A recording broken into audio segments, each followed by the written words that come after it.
কলকাতার মধ্যে একটি অচেনা জায়গা ঘুরতে চান, যেখানে রয়েছে ঘন গাছপালা, পাশ দিয়ে বয়ে চলেছে নদী এবং তার সঙ্গে রয়েছে সুন্দর একটি বাগান বাড়ি। হ্যাঁ, আমি বলছি অবনীন্দ্রনাথ ঠাকুরের বাগান বাড়ির কথা। এখানে আপনারা কিভাবে আসবেন, কত টাকা টিকিট প্রাইস রয়েছে, কবে কবে ওপেন থাকে, টাইমিং কি রয়েছে, সমস্ত কিছু ইনফরমেশন থাকছে আজকের এই ভিডিওর মধ্যে। তো চলুন ভিডিওটি শুরু করা যাক। সবার প্রথমে জেনে নেওয়া যাক আপনারা এখানে কিভাবে আসবেন। এখানে আসার জন্য আপনাদেরকে হাওড়া থেকে 5 টাকার টিকিটের বিনিময়ে চলে আসতে হবে কোন্নগর রেলওয়ে স্টেশনে। আর কোন্নগর আসার জন্য হাওড়া থেকে প্রচুর ট্রেন রয়েছে, যেমন তারকেশ্বর, গোঘাট, ব্যান্ডেল, বর্ধমান, কাটোয়া, আরামবাগ, হরিপাল, শ্রীরামপুর ইত্যাদি। এই ট্রেনগুলোর মধ্যে যে কোনো একটি ট্রেন ধরে আপনাদেরকে নেমে পড়তে হবে কোন্নগর রেলওয়ে স্টেশনে।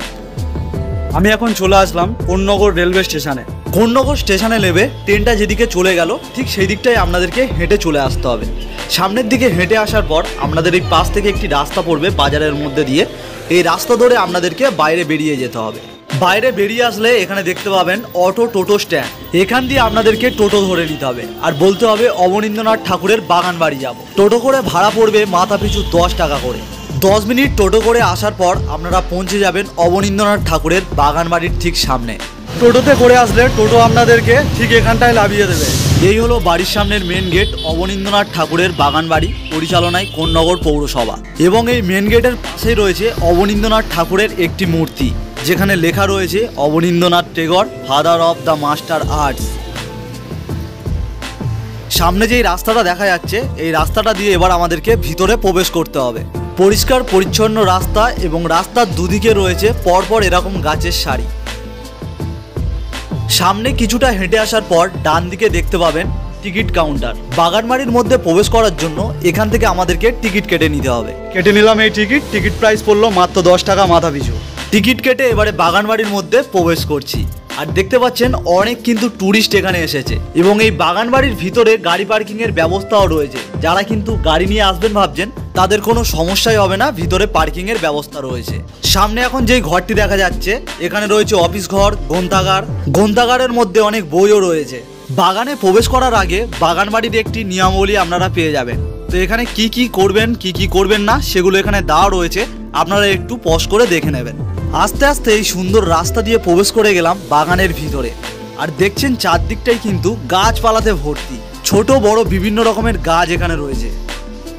আর একটা কথা জানিয়ে রাখি, এই বাগান বাড়ির মধ্যে বাথরুম, পানীয় জলের ব্যবস্থা রয়েছে, তাই এই নিয়ে কোনো চিন্তা আপনাদেরকে করতে হবে না। সামনেই দেখা যাচ্ছে বাগান বাড়িটি, কিন্তু ভুল দিকে চলে এসেছি, এখান দিয়ে প্রবেশ করা যাবে না, অন্য রাস্তা দিয়ে যেতে হবে আমাদেরকে। তখন স্টপ বলে লেখা ছিল, ওই রাস্তাটা দিয়ে চলে গিয়েছিলাম। তো এবারে যাব এই দিকে যেই রাস্তাটা চলে গেছে এই রাস্তা দিয়ে। এই রাস্তা দিয়ে যেতে গিয়ে দেখবেন এখানে একটা সুন্দর পালকি দেখা যাচ্ছে এবং বাচ্চাদের চড়ার জন্য রয়েছে স্লিপ এবং এই দিকটাই রয়েছে বিভিন্ন রকমের দোলনা। মানে বাচ্চারা এখানে আসলে প্রচুর এনজয় করতে পারবে। খুবই একটা সুন্দর নিরিবিলি জায়গা, চারদিকে গাছপালা ভর্তি এবং পাশে রয়েছে গঙ্গা। এই বাগানবাড়ির পাশ দিয়ে বয়ে চলেছে হুগলি নদী। তো নদীটা সামনের দিক দিয়ে ভালোভাবে দেখা যায়, তো ওখানে গিয়ে আপনাদের দেখাচ্ছি। কিছুটা হেঁটে সামনের দিকে আসার পর এখানে দেখতে পাবেন মস্ত বড় একটি বট গাছ। এই সেই বট গাছ, এই বট গাছের মধ্যেই কিন্তু রয়েছে বিষধর সাপ। এখানে দেখুন লেখাও রয়েছে বিষধর সাপ আছে। এই বট গাছটা এতটাই পরিমাণে বড় যে এই গাছের কোনটা কাণ্ড আর কোনটা যে ঝুড়ি বোঝাই যাচ্ছে না।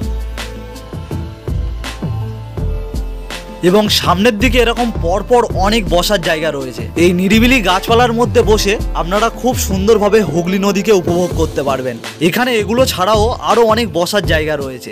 এই বাগানবাড়ির মধ্যে রয়েছে একটি ছোট্ট কুঠির বানানো। এই কুঠিরটা সম্পূর্ণ সিমেন্ট দিয়ে বানানো এবং খুব সুন্দরভাবে রং করা রয়েছে। এবং এই কুঠিরটির মধ্যে রয়েছে অবনীন্দ্রনাথ ঠাকুরের একটি মূর্তি বানানো। সামনে এখন দেখা যাচ্ছে অবনীন্দ্রনাথ ঠাকুরের সেই বাগান বাড়ি। অবনীন্দ্রনাথ ঠাকুর তার ছেলেবেলা এখানে কাটিয়েছেন এবং এখানে তিনি কত না চিত্র অঙ্কন করেছিলেন। তার বেশ কিছু অঙ্কিত চিত্র এবং ব্যবহৃত জিনিস এখনো এই বাড়িটির মধ্যে রয়েছে। তো চলুন এখন ভিতরে প্রবেশ করা যাক। এখন বাড়িটার মধ্যে প্রবেশ করছি। সামনে রয়েছে এরকম দরজা, এই দরজা দিয়ে আমাদেরকে এবার ভেতরে প্রবেশ করতে হবে। ভিতরেই প্রবেশ করতেই সামনেই দেখা যাচ্ছে তার অঙ্কিত একটি চিত্র। এখন প্রবেশ করে গেছি ভিতরে আর দেখতে পাচ্ছেন ভিতরটা। বাড়ির ওপরের দিকে ছাদটা যদি আপনারা দেখেন, আগেকার দিনে শাল কাঠ এবং টালি দিয়ে যেই ছাদটা ফেলা হতো সেরকম ছাদ ওপরের দিকে বানানো রয়েছে। এবারে প্রবেশ করে গেলাম আর একটি রুমের মধ্যে। এখানে বেশ কিছু অঙ্কিত তার চিত্র রয়েছে। অবনীন্দ্রনাথ ঠাকুর কখনো এই ঘরে বসে, কখনো নদীর ধারে বসে কত না চিত্র এঁকে গেছেন। তার মধ্যে বেশ কিছু চিত্র এখন এই ঘরের দেয়ালের মধ্যে দেখছেন। এখান দিয়ে আরেকটি রুমের মধ্যে প্রবেশ করলাম। এখানে দেখা যাচ্ছে এই বাড়িটিরও একটা পেন্টিং এখানে করা রয়েছে। পুরো বাড়িটি জুড়েই ছড়িয়ে রয়েছে বেশ কিছু পেন্টিং। এই সুন্দর পেন্টিংগুলোকে দেখার জন্য এবং বাগান বাড়িটাকে ঘোরার জন্য বহু পর্যটক আসেন এই অবনীন্দ্রনাথ ঠাকুরের বাগান বাড়িতে। এবারে আপনাদেরকে জানিয়ে রাখি, এখানে কিন্তু বাইরের কোনো খাবার অ্যালাও নয় এবং কোনো খাবার কিন্তু এখানে বসে আপনারা খেতেই পারবেন না। এবারে দেখে নেওয়া যাক গঙ্গাটা কোথায় রয়েছে। বাড়িটার ঠিক সামনে দেখবেন এরকম একটি সিঁড়ি নেমে গেছে। এখান থেকেই সামনে দেখতে পাবেন বসার জায়গা রয়েছে এবং তার ঠিক সামনেই রয়েছে গঙ্গা। এখান দিয়ে হুগলি নদীকে খুব সুন্দরভাবে দেখা যায়। আপনারা এই নদীর পাশে বসে হুগলি নদীর খুব সুন্দর দৃশ্য উপভোগ করতে পারবেন। এবারে জেনে নেওয়া যাক এই মিউজিয়ামটা কবে কবে ওপেন থাকে।